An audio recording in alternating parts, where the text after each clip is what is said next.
Besties, are you in your 2 week wait? You're feeling some symptoms and you're wondering if there are early signs of pregnancy? I'm here to share with you my top 11 early signs of pregnancy that I felt in both my pregnancies before I got my big fat positive. Symptom number one is left-sided abdominal pain or cramping, and also mid-lower abdominal cramping. This was a very shocking symptom because no one ever mentioned how much you cramp, especially during your first trimester.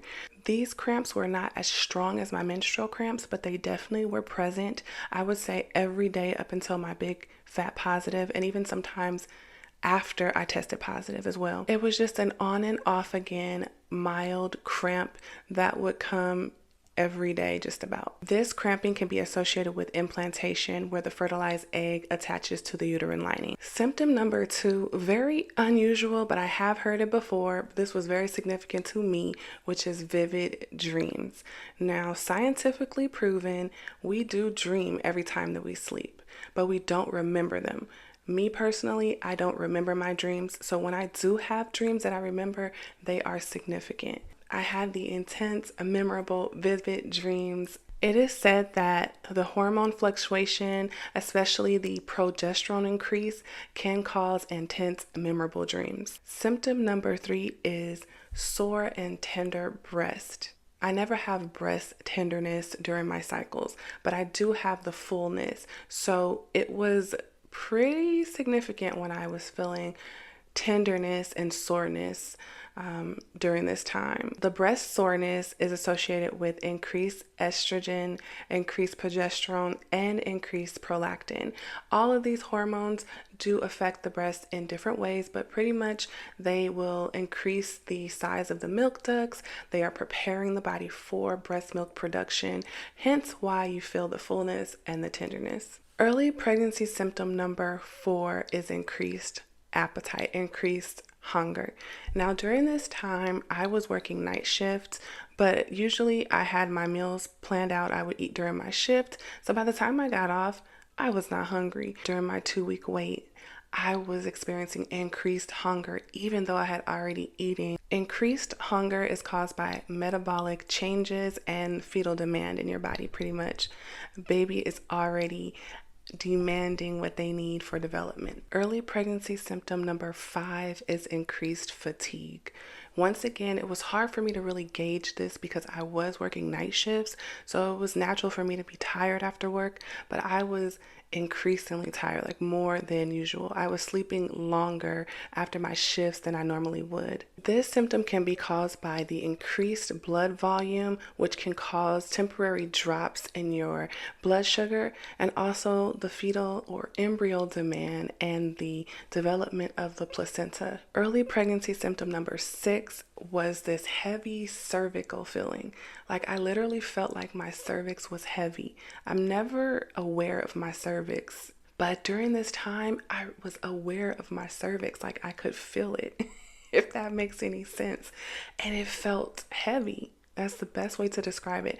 And sometimes I would feel like twinges, like quick lightning shoots, kind of like similar to what they would call lightning crotch, but not as intense. And I definitely thought that that was significant because that was something that I didn't normally feel. That heavy cervical feeling can be caused by the increased blood flow to your cervix and your uterus, preparing for baby. Sign number seven was craving water. It's a difference between feeling thirsty and craving water.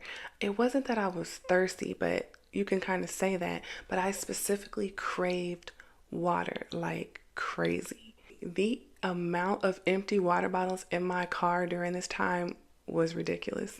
This can be caused by the need for amniotic fluid, increasing your blood volume, and your kidneys are working more. So this is also compensating for that increased kidney function. Sign number eight was a brownish discharge. This can be scary, which it was for me, but it was something that came and went. So it was pretty much just one day where I saw this faint brownish discharge, and by the end of the day it was gone and it did not return the next day.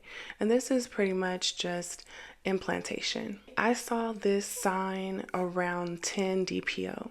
Early pregnancy sign number 9 was low back pain as well as pain in my thighs and my hips.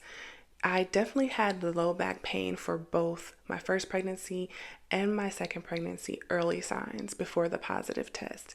But my second pregnancy, I also had the thigh pain and the hip pain with it, which really mimicked the pain that I had during my third trimester of my first pregnancy.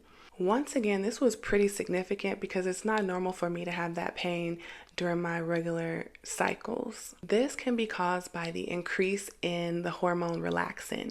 And relaxin helps our bodies to prepare for childbirth. It helps to relax your joints and increase laxicity. So this can also cause pain in your pelvic and hip area. Sign number 10 is feeling hot.